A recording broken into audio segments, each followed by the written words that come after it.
acting all high and mighty over just the cost of studying in France. Do you enjoy blaming others that much? The amount I gave Nancy was $50,000. It's too significant amount to be dismissed as just. After treating it so carelessly and then defiantly yelling at me, I've had enough of such selfish talk. I'm done with a spiteful MIL like you. Don't you dare come to my daughter's wedding. Fine, gladly. After various arguments, I angrily hung up the phone, carried away by my emotions. Once the living room quieted down, I realized I might have been too impulsive. However, I couldn't let go until I made my eldest son, Adam's wife, Nancy, who lied and used her daughter to deceive me out of money, learn her lesson. I've decided to take some revenge to correct her dishonesty. My name is Kayla. I'm turning 76 this year. I have 2 sons. Since Adam and Nancy have a daughter, Hannah, I couldn't help but adore her. Not wanting to be too interfering, I made sure not to skimp on the gifts for her celebrations. Looking forward to photos sent by Adam for events like first birthday and graduations became a joy. When Hannah was in college, Nancy approached me with a request. Hannah wanted to study in France, but they were struggling to afford it. Poor Hannah, it's heartbreaking she can't go despite her hard work at studying. As much as I'd like to help, I can't just provide such a large sum. Then, I'll cover it. How much do you need? Actually, about $50,000. $50,000.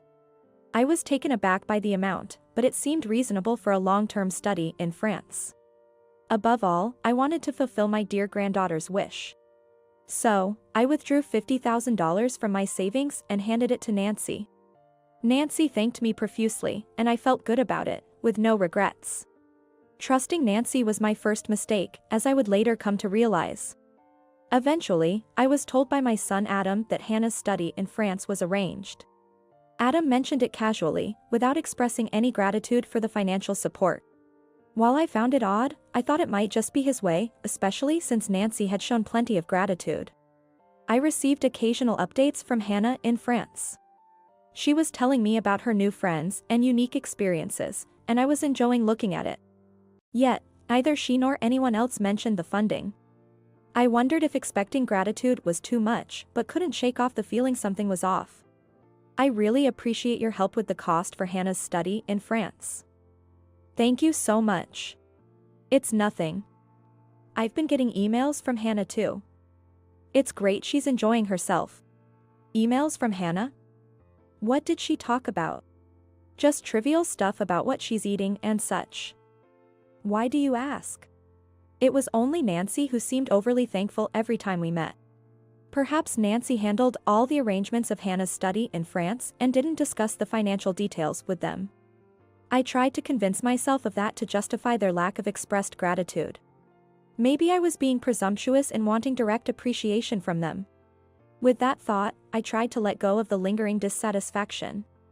The truth behind my unease became clear years later when I heard Hannah was graduating and planning her wedding. I learned about Hannah's wedding when I received her invitation. Finding the lovely message card in the post made me as happy as if it were my own celebration. I immediately called Hannah to convey my congratulations and share some lighthearted chat. It was during this conversation that I finally understood the source of my long-standing malaise. Hannah, I received your invitation, congratulations. Thank you, Grandma. Will you come to the wedding? Of course. It was during this casual, expected conversation that we stumbled upon the topic of her college days and her study in France. Hannah shared as many memories as she could recall, including her studies and what it was like at a foreign university. Those sound like wonderful memories. Just hearing about them makes me happy. It was amazing. It would have been perfect if I hadn't had to worry about money. Money? Yes. I had to take out a scholarship for the study in France. It was quite a hassle with all the conditions. I was puzzled by her words. I was certain I had given Nancy $50,000 for Hannah's study expenses in France. As I checked my bank statement, I confirmed this while finding Hannah's story strange. But Hannah insisted that she had arranged her own scholarship for the study abroad, after researching the requirements. There's no mistake. I have all the documents from when I took out the scholarship. It's strange. I had a discussion with Nancy and definitely gave her the money. We puzzled over it on the phone, but it seemed impossible to uncover the truth that way. Hannah said she would check with her mother and hung up. I was worried about what could have happened to such a large sum of money. But the truth that I learned from Nancy's call the next day shocked me. Oh, Nancy. Good timing. There's something I want to ask you. Please don't tell Hannah unnecessary things. Nancy snapped at me without a greeting, clearly very upset. Though I didn't want to suspect her, that the unnecessary things she referred to must have been about the money for study in France. Her tone made me certain she had done something with the $50,000 meant for Hannah. I confronted Nancy, raising my voice just as she had. What unnecessary things are you talking about? I thought I had given the money for Hannah's study in France. I've already thanked you so many times for that. But Hannah said she took out a scholarship.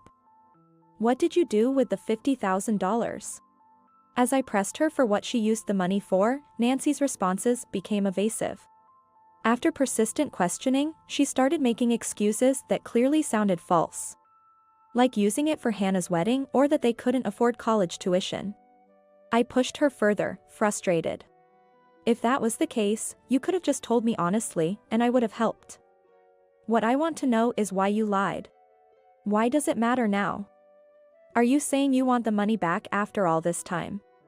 I just want to know why you felt the need to lie and take such a large sum of money.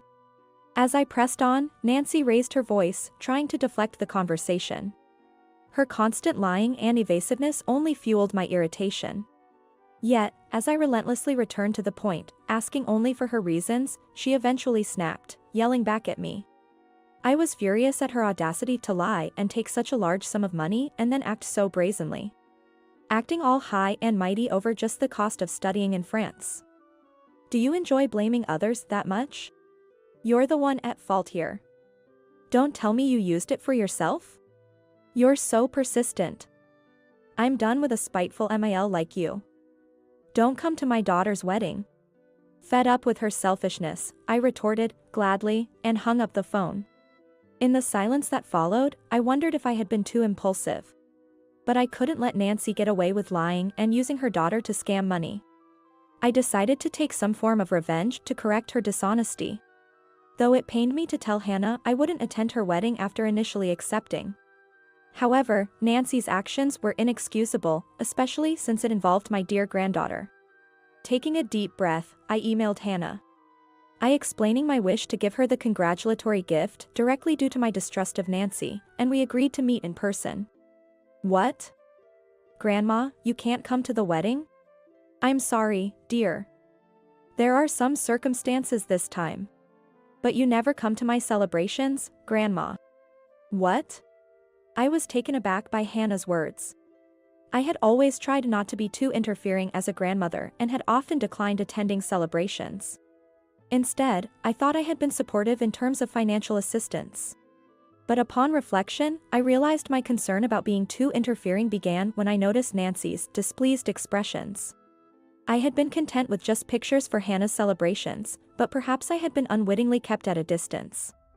The money I had given for those celebrations might not have been used for Hannah after all.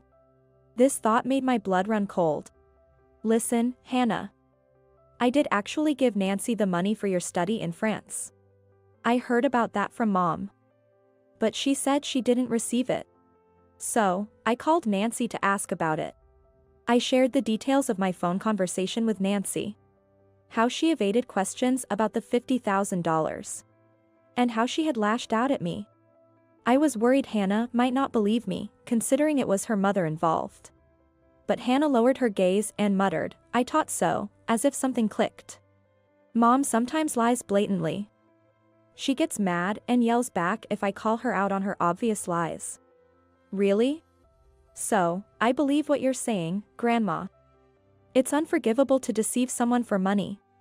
Hannah took my hand, saying, we should get back at her. I wanted Nancy to reflect on her actions, so Hannah's proposal was a welcome one. Considering Nancy might cause trouble at the wedding, Hannah sadly suggested I shouldn't attend but invited me to the wedding photo shoot instead. Are you sure? Aren't those pictures supposed to be with family? It's okay. I'd rather have photos with you than with Mom, who always lies. I've always felt sad that there are no pictures of you in our albums. A month later, after consulting with her fiancé, Hannah decided to move up the photo shoot to avoid any interference from Nancy. Hannah's bridal attire was even more stunning in person than in photos, and I couldn't help but get carried away with excitement. Seeing us, my son Adam gave a wry smile and apologized, feeling sorry for me. It seemed Adam had also had his doubts about Nancy's behavior, and hearing this story from Hannah confirmed his suspicions. Sorry, Mom. I thought you couldn't attend Hannah's celebrations because Nancy told me you had trouble walking. Is that so? And the money I've given Hannah over the years, that was all right? I think that was okay. I was there when we received it. Then it's fine. Adam mentioned he had other concerns about Nancy and was looking into them. Both Hannah and Adam were growing increasingly distrustful of Nancy's actions, especially given the amount involved in this incident. While I was chatting with the two allies I had gained, Nancy called my cell phone again. She had found out about the photo shoot being moved up and was displeased, calling to scold me. What have you done? What are you talking about? I heard you've already done the wedding photo shoot. Why would you do that without me, her mother? Why would you think I did such a thing? It's obvious. You're just spiteful because you can't attend the wedding. Nancy said triumphantly. I sighed softly before explaining the truth to Nancy. About that the change in the photo shoot schedule was Hannah and Adam's idea. Realizing I had shared the truth with them, Nancy was taken aback and fell silent. But soon she reverted to her defiant tone and started yelling at me again. Hannah and Adam, who had been listening in, grimaced and shook their heads. You must have said something about supposedly giving Hannah the money, right? She wouldn't believe it without proof. No, she believed me, and that's why we could have the photo shoot without you. Why would Hannah trust you over me, her own mother? It's probably because of your actions over time. Or would you like me to put her on the phone instead? When I asked this, Nancy responded with a loud ha! Hannah, who had been listening with a frown, took the phone from me. Mom? Hannah. How could you not invite me, your own mother, to such an important photo shoot? What were you thinking? Mom, you haven't even apologized to Grandma. Well, you haven't apologized to me either. What about the wedding photos without me, your mother, in them? Unable to bear Nancy's shouting, Adam took the phone from Hannah. They spoke a bit away from us, but it seemed the conversation didn't go well, as Adam hung up and quietly shook his head. I didn't think communication could break down this much. It's okay, Dad. I'm going to get back at Mom. You mentioned that before, but what will you do? I have a good idea. Seeing Hannah's mischievous smile, Adam and I exchanged worried glances. I informed Adam about my decision to skip the wedding and asked him to record it for me. Later, Adam showed me the video, and I was shocked. It featured Hannah reading a letter of thanks directed at her mother. My mother used the money Grandma gave for my study in France to pay off her own debts. As the video captured the murmuring of the crowd, Hannah's voice clearly relayed how the money I had given for her study in France was misused by Nancy. She kept this a secret from me, Hannah, and Adam, and had disregarded me all along. Also, she did not have any respect me for this whole time. On the wedding day itself, I was made to miss the event because of Nancy. Hannah revealed all this in a loud, clear voice in front of the relatives. During the event, there were moments when a figure resembling Nancy was seen causing a commotion and raising her voice in protest. Don't lie. What joy do you find in belittling your mother? It's the truth. We even have proof. This exchange was captured by the camera. Nancy, probably wanting to maintain a good image in front of the relatives, was now shunned and hunched over in her seat, isolated. Adam made sure to record even her uncomfortable moments. I was in shock throughout the video and took a deep breath after finishing it. Hannah really went all out with her revenge. After investigating, it turns out Nancy used your $50,000 to pay off her debts. And not just that. She freely squandered money on trips and shopping. That's terrible. But the amount seems too large for just that, doesn't it? It's just the tip of the iceberg. It seems she has been borrowing money under false pretenses from various places. Adam's words left me speechless. It's not surprising that someone who could so easily lie to her family could do the same to others, but the extent was appalling. Adam decided to file for divorce, citing Nancy's bad habits. With Hannah married and living separately, it was a good opportunity, and she supported Adam's decision. Later, I was informed that the divorce between Adam and Nancy was finalized. Nancy still hasn't given up on Hannah, trying to make contact by claiming parental rights. But Hannah's husband has not allowed it and never will. I wouldn't want my children to meet a grandmother who lies like her, Hannah said, and moved far away to avoid Nancy. She keeps in touch with me via email as usual. Her husband is a good person, and we've become close as families since the incident at the wedding photo shoot. Nancy called me once. The content of the call was, ever since she got married and left the house, I can't get in touch with Hannah at all. Let me see my daughter. Say that everything you said was a lie. Of course, I politely declined and have since cut off contact with Nancy.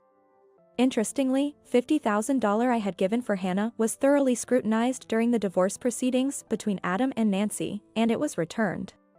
Her relatives are also aware of her misdeeds at the wedding, and now, it seems she doesn't have anyone on her side. She is reportedly working tirelessly, day and night, to pay off the alimony.